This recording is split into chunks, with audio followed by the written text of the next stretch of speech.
Welcome back to the class, everyone. Today we're going to be entering our second match of the last week of this current 3v3 season. We did really well last round.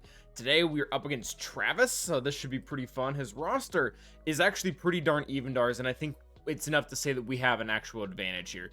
He does have 65 more relic levels than us, which is, great for him and whatnot, but he does kind of lack mods. Like this is a sizable difference. We have almost 100 more plus 15s than he does. It's enough that it'll probably be noticeable, unless he just has a bunch of 25% 30-meter crons, then in which case we're in trouble.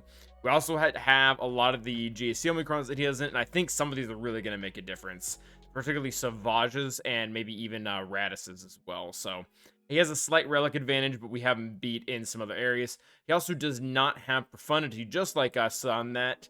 No, we pretty much break even, but I don't believe he's attacked yet. I don't remember when he does attack, but he left a pretty similar to even stuff with some pretty darn good teams. Lord Vader is here. This is our first time facing the mastery stacking with damage over time. I have not faced this at all. Actually, it's quite a bit of dodge too, so hopefully Fennec Bam works there, because if they don't, we're in trouble, because 60% dodge with SLKR, that's going to be very, very painful. I think that Vader will honestly probably just destroy this team, as well as this bottom team. I think our SLKR can take it out. So we'll see what we have. The top wall is not that impressive. My defense hasn't changed that much either. I still have, freebie wall. Wow, complete cheese. Okay, haven't seen that in a long time. That is literally nothing. But yeah, so our bottom wall, it's Malgus, it's our Lord Vader. It's this whole Savage Starkiller thing. I really don't know if this is the ideal lineup, but I'm really liking what it allows me to do in offense. Gas and JMK. So we've got our pretty good teams there, and let's go ahead and get to the whacking. All right, so here we go. We're going to be taking on the Lord Vader first. This fight, and I said this coming into this on stream, is going to determine the entire match. If we can beat this, we pretty much win, because he's got a ton of junk all the way in the bottom. His other two Galactic Legends look like we have a few solutions to, but if we lose to this, I think we're just done. And because they had 60% dodge chance, this is very risky, because Fennec dodge, she doesn't care about dodge because she's a special attacker. She cares more about deflection. But what I'm getting at is, if this loses, SLKR or my other Galactic Legends don't clean it, because they will really just not be able to consistently hit Lord Vader. As you can see, we went in right after Maul. That worked very well. We're now going to be able to go ahead and take down Railguard. Railguard was not modded very well. He had all health primaries, but none of them were 6E. I think it might have had 1 6E out of the 4 or something like that. So he ends up being significantly squishier than most Railguards. And I won't lie, with him dead, which he's about to be in a second, if you couldn't tell by, everything that's happening, Lord Vader still isn't, doing any damage. And I know we have damage immunity for a lot of turns, but even for the turns we don't, you would think that he would have enough, look at how little damage he's doing to me right now. It's almost nothing. It is very, very little, and I'm really confused, because this is supposed to be the one where he gets a stupid amount of mastery from putting out dots. 40% mastery per turn in 3v3 in this 2 match, and he just doesn't. He doesn't do anything. So really not a fan of that. Level 9, I think the fast ult is definitely superior. Oh, this is funny. It's honestly a little dumb, but this is just kind of how it works. We go back at the JMK cat team. We use Vader, Echo, and a pre-taunt, in this case crew. I did find this a little ironic. Someone in the chat when we were doing this, this is a little expensive. You're using 3 teams. I'm like, guys, it's Vader and crew versus JMK. Well, I'll take the 3 teams. And honestly, that might have been a very real consideration if our opponent just didn't leave junk. But basically what we're doing here is we are using Merciless Massacre, and then we're able to use Force Crush twice while on Merciless Massacre, and that lets us loot because we have the cooldown level 6. I don't have the level 9, so that's kind of a bar, but level 6 is enough to do this, as you guys can see. One important thing that we are always trying to make sure when we use the basic, it's on either JMK or GK, because they're both Jedi, and the ability block can't be resisted, so our cooldowns will always be reduced on that one. And we do play this rather safe. We don't try to call anyone very early. As you can see, most of them already have, I think, yeah, they all have upwards of 40 dots on them. The plan here is going to be to, once we get Cat within distance, to actually call her, trigger the sacrifice on her so that we don't have to do with it later and accidentally get one of us killed, and then we just go in for the kill on JMK. So Like I said, we do play this safe. We wait the clock down. I thought about doing it beforehand, but especially because we can't crit them, and a lot of Vader's damage comes from critting. It's on both Merciless Massacre that adds crit damage, as well as the way we have our modded is he's almost really entirely crit damage. So again, working everyone down. I mean, they have like 80 dots. This is kind of nice, where if JMK's dead now, the other two just kind of fall over. But like I said, we need to get through that savior mechanic first, just so Ahsoka doesn't ruin our day here. We call her, it's gone. And now we just have to wind up again to be able to call JMK and call it a day. So we don't, one of the really nice things about this, different from fighting the Rey, is Rey, we don't have to, or with Rey, we have to worry about putting them in damage immunity. JMK, not so much. So that's game. We call JMK, and now they've got like 90 dots on each of them. So even if we don't get to Cole Cat, she's not going to get a turn. She's just going to fall over, which is exactly what happens. For 53 banners, it's a pretty good win. So we're going to go ahead and take in our SLKR Mon Mothma. This is probably my favorite counter. It's grown to be. We got asked a question on our podcast recently, me and Tilo, of what's our favorite favorite indirect synergistic team. Basically, like they don't share the same faction or anything like that, or don't have anything specifically said in their kit that they work well together, but they have a function. This is mine. It just works so well. Mon Mothma sticks around just long enough so that SLKR doesn't have to tank the ult alone. One thing that was really helpful in here that doesn't always happen is we were actually able to stun Hoda before we gave Master's Training to Rey. So her first ult did significantly less damage, and this was pretty important because that Rey was full offense. So we were able to tank the first one because Mon Mothma was standing, and then we tanked the second one because we have our ult, which is typically how that battle goes.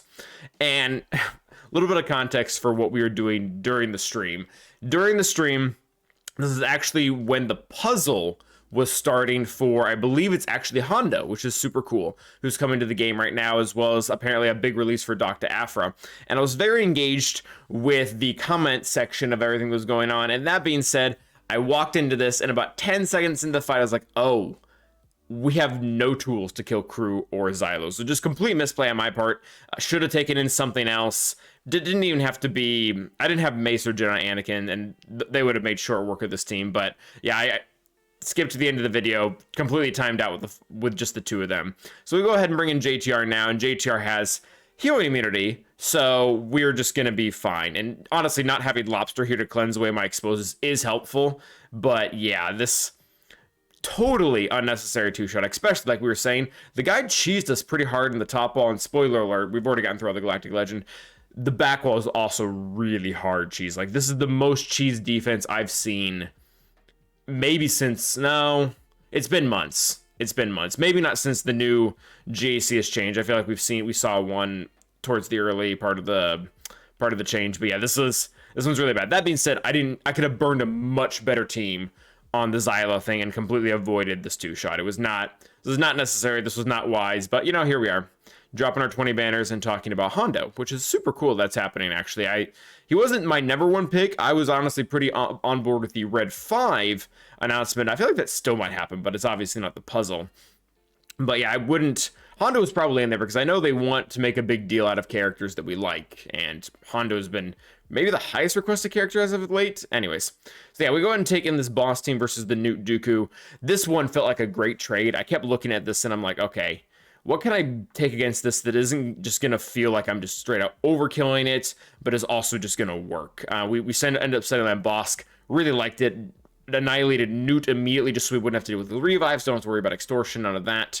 And now we get to sit behind Droideka. And this is actually pretty nice because both Mando's insta-kill as well as Grief's call to assist will get rid of the damage immunity. So that was very easy. We get to the back.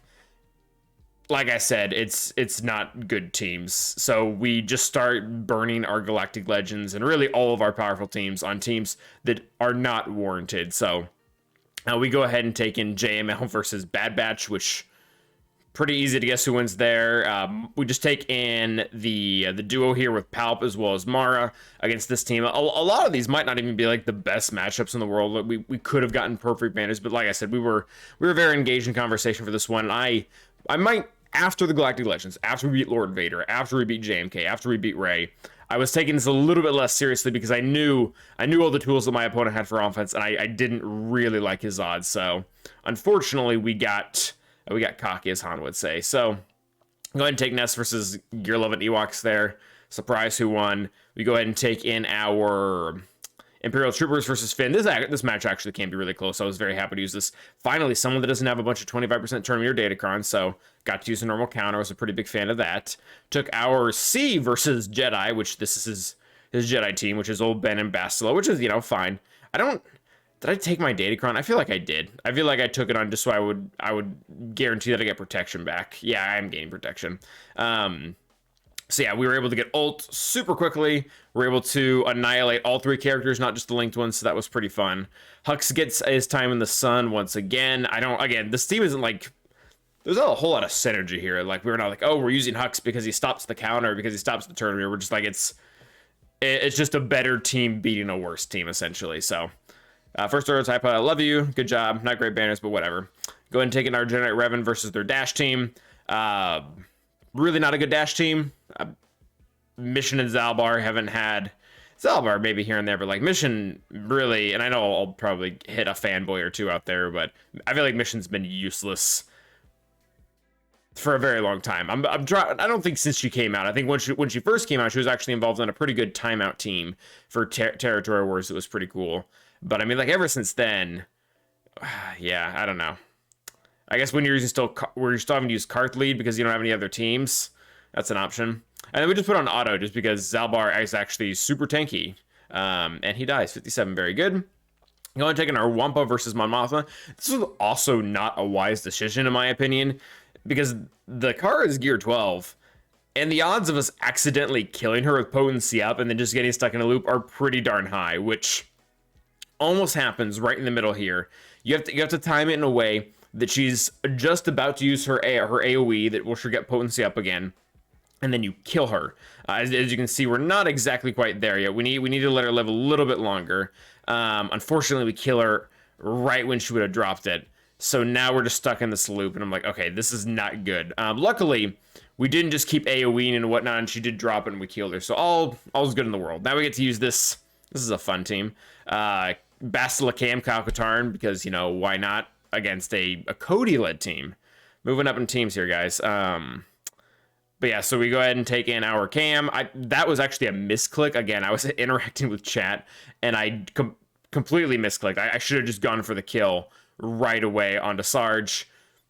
Doesn't matter. This is still full banners. Cam is going to be able to get back to his armor shred. He gets called in, and then because of Bastila's protection up, guarding us from losing our protection, we win the battle. And then I think this is like the last ground team that we had. And I was like, okay, let's just see what we have. What's going to be good banners? And I'm like, okay, we have...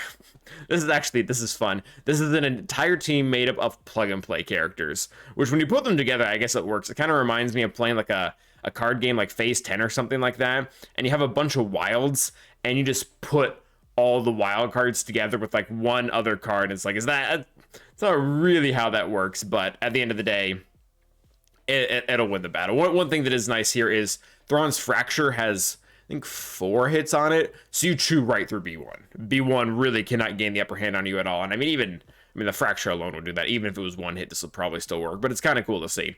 So we go ahead and take in them, and we have Armor Shred, which is kind of nice because this team isn't exactly known for doing damage, but I think Funsack there has, 3 stacks of Armor Shred on him now, so Gideon's basic is going to start to do some damage there. And I guess we're just stacking dots on him for funsies, and then the Fracture gets him. So now, moving on to ships where things do actually get a little bit more interesting. We have to go ahead and take in our, as usual, our Separatists versus their Empire. This has worked just about every single time for us. We don't get one of the assists there in the beginning, and that does make things slightly more difficult, but I've lost with this team, and there was actually someone to comment on about this, and it is true. If you just get really bad RNG with number 1 the assists and also with dodges, this one can just smoke you. But for the most part, it's been a very, very solid counter for us. This one actually kind of looked sketchy there at the beginning. Just delaying on getting TIE Bomber out didn't really feel good. But we bring in Spy here in the middle, and we're able to nuke a full health Vader, which does make a difference. We're able to get the TIE Prototype as well. And then we're just going to be able to take out Gar Saxon here, who's really not that big of an issue, so should die well. Die well, Mandalorian. And then, yep, we're going to be able to take everyone out. Oh, and there's the ultimate and bad banners. That is one thing I will say. it might win most of the time, but it's not often above 64. We've done it a time or two, but it's not. I would say it's more likely that you end with a 63 than you do with a 72. So we go ahead and take in our new burner versus Executor here, which is just a bunch of, it's really all the rebel ships that I don't have a home for. And we actually have to time out that fight entirely. And then we come in with our real rebels and we have them do the work here. So I think I would preferably like to go after Xanadu Blood, but he's not here. So we go after IG and we just happen to get all the assists this time. So things are going swimmingly here, which is very nice. We're able to get rid of IG. Still is a little tricky though. We were able to get past Houndstooth immediately, and I'm like, okay, we need to get Xanadu Blood now. They do have the counter, which is annoying, and then again, we keep getting the right assists here. We just need to keep getting them because if we don't get the assist and clear the retribution, then they're going to just get a ton of target lock and just kill us. And then they do get a few clutch dodges. I did notice that. They're able to get our bigs out. They focus him, which is not exactly great for us. We do get the mass assist there, and that's nice. But now they've kind of gotten breach. And then they immediately cleanse our whatchamacallit. So maybe I should have paid more attention to that. But yeah, we really need to get past Houndstooth and kill Razor Crest, because that's the only way we have a shot at getting all of them down. Or bypass the, or we're almost able to get to him. Like, all right, let's just take out Slave 1 now. He should be a little bit of an easier kill. And this is nice too, because if we can just get Slave 1 down, those two ships are very easily clean upable by Radis. We can take in Radis after this. Really needed Falcon to assist there, because if Falcon would have assisted, they would have lost the taunt, because a buff immunity would have prevented it coming back at least the first time. We would have been able to kill Razor Crest and then maybe kill the whole team, but because we didn't get the assist in that turn, we're pretty much just stuck here. And now we really would need a clutch time for the Shield Disruptor to land, and then a bunch of people to go and get all the assists and just tear the Houndstooth down. But as you can see, the turn meter doesn't really line up, and then even when it does, he resists it. So really not great, especially because I think he doesn't have his bonus tenacity because we've got breach and whatnot. So didn't love that. So we just kind of beat up on him for a minute. And I think this ultimately just goes all the way down the clock of us trying to get through Houndstooth and then not doing it, and then having to bring in, like I said, well, we have a way around this. We have a way to be able to beat this. And yeah, so they do take us down. And I still need to learn a little bit more. I still don't know entirely. I think this will change a little bit as well once I actually get the fleet fully upgraded. My Radis is now 6 stars, not Profundity, but the actual Radis from the Haldo fleet. But before we do that, I do want to make sure we get rid of their Haldo fleet by taking in our First Order. And this is really nice. We get rid of the Falcon immediately. So even when, not if, but when we get really bad dodge RNG here, we'll be fine. Like they're already down a man. We have a lot of ways to work around this. And I counted them without foresight. There's about 6 dodges, and I think most of them are in a row. So it's always fun to interact with chat when that happens, because it's like, oh my gosh, what's happening? Yeah, so I think that was like the second one or something like that. And I'm like, I probably should have just taken his dodge off or whatever, or his evasion up off with my shuttle there, and I just don't. So that was probably, maybe a lot of these dodges are maybe. Yep, there's another one. There's another one. All my big hits too. It's freaking silencer. Gotta do something. Oh, there's another one. And like I said, but now they lost what's his face in the very beginning, so they lost a lot of their firepower. So it almost, not that it doesn't matter, but it's still not going to change the outcome of the fight here. Yeah, so we get finally past all of our dodges, and we can actually start coming in for these really big hits and get rid of Poe, because by now our silencer he's pretty juiced. He just crits there for 100 or 200k or something like that, and finishes them off pretty easily. So now we have to go in, we have to clean up the Executor fleet. Like I said, we're going to take in Rada. Still don't know these abilities very well, so, feel free to give me, tell me what to do here. But yeah, pretty much what we're trying to do is just last long enough and prevent them from getting enough target lock that we annihilate the capital ship, and then absolute worst case scenario, we come in with Thrawn and our junk and just annihilate Houndstooth, because he'll be the only one standing. And we try to play around with getting past Razor Crest, but it becomes very, very evidently clear that in the beginning we're not doing that. So at least while the Executor is still standing. So they keep doing what they're doing. They keep tanking, we keep tanking, and eventually, just because they don't have that many characters to apply target lock and as well as breach, they're not going to be able to get to their ultimate. So I take in my tank just to make sure we survive here. And honestly, the Rose's ship, it's not every match. I mean, it helps that they don't have as many ships there, but it takes kind of a punch Not a lot that they're really being able to do to it right now. And then, I mean, we're doing nothing as well. Houndstooth isn't exactly a slouch. But that being said, we are now able to get our ultimate. We just take it. We get in our other ship or whatever. And now our only goal is to kill Razor Crest and then just, tie him out and let Thrawn come in. I actually have been able to kill Houndstooth through this. We weren't able to line up the hits right with the days and the big hits, so Houndstooth doesn't go down with that fight. But again, it's not really that big of a deal. As you can see here, we're able to take in pretty much just junk and just zap the Houndstooth pretty much out of orbit. So things go very well here for us. There is a glitch. I don't know if this is new or this has always been a thing with Holdo, but because we annihilated the capital ship, Houndstooth comes in as the capital ship. I just put it on auto. I didn't think it was going to be that big of an issue of us having to actually click and aim on whatever it was. And I mean, he wasn't going to kill us. It is kind of funny to see how the animations interact with this, though. And then Thrawn comes in, and all is good in the world. And that means we win. So despite, our blunder of just, not paying attention, misplaying with was the crew team up here, our opponent struggled pretty heavily, and we did have the material advantage in this one, so no shade on our opponent, not trying to mock his ability. Like, we had a very good mod advantage. I think we had slightly better datacrons, and I think the only thing he really had on us was relics. But yeah, so he actually tore through a lot of my really strong teams, but on some of the teams he really kind of struggled. Like Gas was one of them. I think really what kind of ruined his day was Dash, because he had to put 10 fights into Dash. And I don't know, history isn't out yet, but I'm guessing there were actually a lot of really good teams in there. I'm guessing it wasn't just him trying to burn cooldowns, because Dash is going to get a turn every single time he does. I'm guessing those were actually 10 legitimate teams, or at least the majority of them were.